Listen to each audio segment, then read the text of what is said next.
Lahat naman tayo may karapatan tayong mabuhay sa mundo ng masaya, puno ng pagmamahal, puno ng pag-aaruga. Kaya sa lahat po ng may alaga ng mga 4 babies dyan, saludo po ako sa inyong lahat. Dahil sabi ko nga po sa inyo kanina, hindi po yan normal na obligasyon, kung hindi panghabang buhay po yan na obligasyon. At yan, hindi lang yan basta hayop, kung hindi pamilya po natin yan.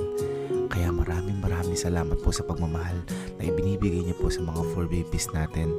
Kaya sa mga gusto po gumawa ng katulad ng ginawa kong misyon, ngayon pa lang po magpapasalamat na po ako sa inyo kasi sobrang laking tulong ang maiaabot po natin sa mga 4 babies po natin na to. Hindi man po natin nalalaman na nagugutom sila, hindi man po natin naiintindihan yung sinasabi nila, pero isa lang po ang sigurado ko, kung ano po ang nararamdaman natin ay nararamdaman din nila. Kailangan na